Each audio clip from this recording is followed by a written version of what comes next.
ടെക്നോയുടെ techno spark 20C എന്ന പുതിയൊരു smart phone Indian മാർക്കറ്റിൽ ലോഞ്ച് ചെയ്തിട്ടുണ്ട്. ഈ ഒരു സ്മാർട്ട് ഫോൺ 9,000 രൂപ പ്രൈസ് റേഞ്ചിലാണ് വരുന്നത്. ഈ ഒരു വീഡിയോയിൽ നമ്മൾ നോക്കാൻ പോകുന്നത് ടെക്നോ സ്പാർക്ക് 20C എന്ന ഫോണിന്റെ ഒരു സ്പെസിഫിക്കേഷൻ അനാലിസിസ് ആണ്. നമ്മൾ ആദ്യം എടുത്തു പറയേണ്ട ഫീച്ചേഴ്സിനെ പറ്റി പറയുകയാണെന്നുണ്ടെങ്കിൽ ഒന്നാമത്തെ ഒരു കാര്യം, ഇതിൽ സ്റ്റീരിയോ സ്പീക്കേഴ്സ് കൊടുത്തിട്ടുണ്ട്. അതുപോലെ തന്നെ DTS ഓഡിയോയുടെ സപ്പോർട്ടും വരുന്നുണ്ട്. 9,000 രൂപ പ്രൈസ് റേഞ്ചിൽ അധിക ഫോണുകളിലൊന്നും നമുക്ക് സ്റ്റീരിയോ സ്പീക്കേഴ്സ് കിട്ടാറില്ല, പക്ഷേ ഈ ഫോണിൽ കിട്ടുന്നുണ്ട്. അതുകൊണ്ട് തന്നെ അത് നമ്മൾ എടുത്തു പറയേണ്ട ഫീച്ചേഴ്സിൽ പറയാണ്. അതുപോലെ തന്നെ ഈ ഫോണിൽ ബേസ് വേരിയൻറ്റിൽ 4GB റാമും 128GB ഇന്റേണലും കൊടുത്തിട്ടുണ്ട്. പൊതുവേ ഈ ഒരു പ്രൈസ് റേഞ്ചിൽ 64GB ഇന്റേണലൊക്കെയാണ് വരാറ്, പക്ഷേ ഇതിൽ 128GB ഇന്റേണൽ വരുന്നുണ്ട്. അതുകൊണ്ട് തന്നെ അതും നമ്മൾ എടുത്തു പറയേണ്ട ഫീച്ചേഴ്സിൽ ഉൾപ്പെടുത്തുകയാണ്. അപ്പം ഇതൊക്കെയാണ് എടുത്തു പറയേണ്ട ഫീച്ചേഴ്സിൽ പറയാനുള്ള കാര്യങ്ങൾ. ഇനി ഈ ഒരു പ്രൈസ് റേഞ്ചിൽ വലിയ തരക്കേടില്ല എന്ന് തോന്നിയിട്ടുള്ള ഫീച്ചേഴ്സിനെ പറ്റി പറയുകയാണെന്നുണ്ടെങ്കിൽ ബാക്കി ഫീച്ചേഴ്സൊക്കെ നമുക്ക് ഈ ഒരു സെക്ഷനിൽ ഉൾപ്പെടുത്താവുന്നതാണ്. ഇപ്പോൾ ഡിസ്പ്ലേയുടെ കാര്യത്തിൽ 6.6 ഇഞ്ചിൻ്റെ HD+ ഡിസ്പ്ലേ കൊടുത്തിട്ടുണ്ട്. ഫുൾ HD റെസൊല്യൂഷൻ വരുന്നില്ല. ഈ ഒരു പ്രൈസ് റേഞ്ചിൽ ചില ഫോണുകളിൽ ഫുൾ HD റെസൊല്യൂഷൻ വരുന്നുണ്ട്. എന്നാലും ഈ ഒരു പ്രൈസ് റേഞ്ചിൽ HD റെസൊല്യൂഷനെ വരുന്നു എന്നുള്ളത് ഒരു പ്രശ്നമായിട്ട് ഒരിക്കലും പറയാനും പറ്റില്ല. പിന്നെ LCD പാനലാണ് ഇതിൽ ഉപയോഗിച്ചിരിക്കുന്നത്. പഞ്ചോൾ ഡിസൈൻ കൊടുത്തിട്ടുണ്ട്. പഞ്ചോൾ വരുന്ന ടോപ്പ് സെൻറ്റർ ഭാഗത്തായിട്ടാണ്. നല്ലൊരു കാര്യം തന്നെയാണ്. 90 Hz റിഫ്രഷ് റേറ്റ് ഇതിൽ സപ്പോർട്ട് ചെയ്യുന്നുണ്ട്. അതും നല്ലൊരു കാര്യം തന്നെയാണ്. പിന്നെ 150 Hz ടച്ച് സാമ്പിളിംഗ് റേറ്റ് ആണ് ഇതിൽ വരുന്നത്. ഡൈനാമിക് പോർട്ട് എന്നുള്ള ഒരു ഫീച്ചറും ഇതിൽ വരുന്നുണ്ട്. അതായത് iPhone 15 സീരീസിലേതുപോലെ ആയിരിക്കും നോട്ടിഫിക്കേഷൻസും കാര്യങ്ങളൊക്കെ വരിക. ഡൈനാമിക് ഐലൻഡ് എന്നുള്ള ഫീച്ചർ ഐഫോണിലുണ്ട്. അതുപോലെ നോട്ടിഫിക്കേഷൻസ് ഒക്കെ വരുന്ന ഒരു ഫീച്ചറാണ് ഈ ഒരു ഫീച്ചർ. പിന്നെ ബ്രൈറ്റ്നസ് വരുന്നത് 450 nits ആണ്. അപ്പോൾ ഡിസ്പ്ലേ ഫീച്ചേഴ്സ് മൊത്തത്തിൽ നോക്കുമ്പോൾ ഈ ഒരു പ്രൈസ് റേഞ്ചിൽ അത്യാവശ്യം തിരക്കേടില്ലാത്ത നല്ല ഡിസ്പ്ലേ ഫീച്ചേഴ്സ് വരുന്നുണ്ട് എന്ന് പറയാവുന്നതാണ്. പിന്നെ side mounted finger print sensor ഈ ഫോണിൽ കൊടുത്തിട്ടുണ്ട്. ഫോണിൻ്റെ വെയിറ്റ് വരുന്നത് 189 ഗ്രാമാണ്. തിക്നെസ് വരുന്നത് 8.55 mm ആണ്. പിന്നെ ഈ ഫോണിൻ്റെ mystery white, gravity black, magic skin green, അതുപോലെ തന്നെ ആൽപ്പൻ ഗ്ലോ ഗോൾഡ് എന്നീ കളർ വേരിയൻസ് ആണ് ഇപ്പം ഇന്ത്യൻ മാർക്കറ്റിൽ ലോഞ്ച് ചെയ്തിരിക്കുന്നത്. ഇനി പ്രോസസ്സറിൻ്റെ കാര്യത്തിലോട്ട് വരികയാണെന്നുണ്ടെങ്കിൽ മീഡിയാടെക്കിൻ്റെ ഹീലിയോ G36 എന്നുള്ള പ്രോസസ്സർ ഈ ഫോണിൽ കൊടുത്തിട്ടുണ്ട്. ഈ ഒരു പ്രൈസ് റേഞ്ചിൽ ഒരിക്കലും ഇത് ബെസ്റ്റ് ആയിട്ടുള്ള പ്രോസസ്സറാണ് എന്നൊന്നും പറയാൻ പറ്റില്ല.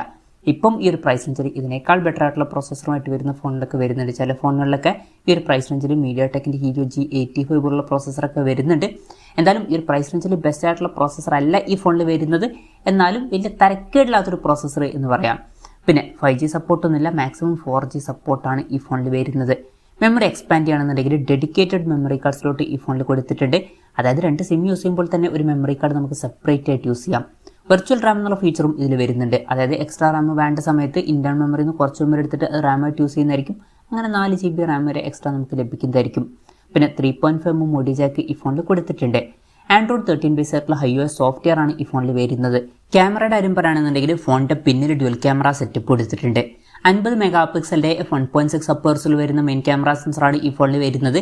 രണ്ടാമത് ഒരു AI ലെൻസും കൊടുത്തിട്ടുണ്ട്. പിന്നെ ഫ്രണ്ടിൽ 8 മെഗാപിക്സൽ സെൽഫി ക്യാമറയും കൊടുത്തിട്ടുണ്ട്. അപ്പം ഓൺ പേപ്പർ തിരക്കില്ലാത്തൊരു ക്യാമറ സ്പെസിഫിക്കേഷൻ വരുന്നുണ്ട് എന്ന് പറയാവുന്നതാണ്.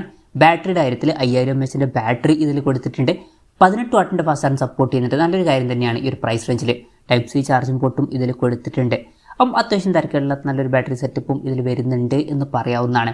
അപ്പം ഇതൊക്കെയാണ് തിരക്കേടില്ലാത്ത ഫീച്ചേഴ്സിന് ലിസ്റ്റിൽ പറയാനുള്ള കാര്യങ്ങൾ. ഇനി ഈ ഒരു പ്രൈസ് റേഞ്ചിൽ നിരാശപ്പെടുത്തി എന്ന് തോന്നിയിട്ടുള്ള ഫീച്ചേഴ്സിനെ പറ്റി പറയുകയാണെന്നുണ്ടെങ്കിൽ ഈ ഒരു ഫോണിൽ അങ്ങനെ നിരാശപ്പെടുത്തി എന്ന് തോന്നിയിട്ടുള്ള ഫീച്ചേഴ്സുകളായിട്ട് എനിക്ക് തോന്നിയിട്ടില്ല. നിങ്ങൾക്ക് എന്തെങ്കിലും തോന്നിയിട്ടുണ്ടോ എന്നുള്ള കാര്യം ജസ്റ്റ് ഒന്ന് കമൻറ്റ് ചെയ്യുക. അപ്പം ഇതൊക്കെയാണ് മൊത്തത്തിൽ ഫീച്ചേഴ്സ്. ഇനി വിലയുടെ കാര്യത്തിലോട്ട് വരികയാണെന്നുണ്ടെങ്കിൽ ഈ ഫോണിൻ്റെ 4GB റാം 128GB ഇന്റേണൽ വെർഷൻ്റെ വില വരുന്നത് 8,999 രൂപയാണ്. പിന്നെ ഇനീഷ്യലി 1000 രൂപയുടെ ഓഫും കാര്യങ്ങളൊക്കെ ലഭിക്കുന്നുണ്ട്. മാർച്ച് 5 മുതലാണ് ഫോണിൻ്റെ സെയിൽ സ്റ്റാർട്ട് ചെയ്യുന്നത്. ആമസോൺ വഴി ആയിരിക്കും ഫോണിൻ്റെ സെയിലും കാര്യങ്ങളൊക്കെ നടക്കുക. എന്തായാലും ഓവറോൾ നോക്കുകയാണെന്നുണ്ടെങ്കിൽ 9,000 രൂപ പ്രൈസ് റേഞ്ചിൽ തിരക്കേടില്ലാത്ത ഫീച്ചേഴ്സ് ഈ ഒരു സ്മാർട്ട് ഫോണിൽ വരുന്നുണ്ട് എന്ന് പറയാവുന്നതാണ്. പക്ഷെ ഒരിക്കലും ഈ ഒരു പ്രൈസ് റേഞ്ചിൽ ഇത് ബെസ്റ്റാണ് എന്ന് പറയാൻ പറ്റില്ല. ഈ ഒരു പ്രൈസ് റേഞ്ചിൽ തിരക്കേടില്ലാത്തൊരു ഫോൺ എന്ന് പറയാം, അത്രയേ ഉള്ളൂ. ഈ ഒരു പ്രൈസ് റേഞ്ചിൽ ഇപ്പോൾ കോമ്പറ്റീഷൻസിൽ വേറെയും പല ഫോണുകൾ വരുന്നുണ്ട്.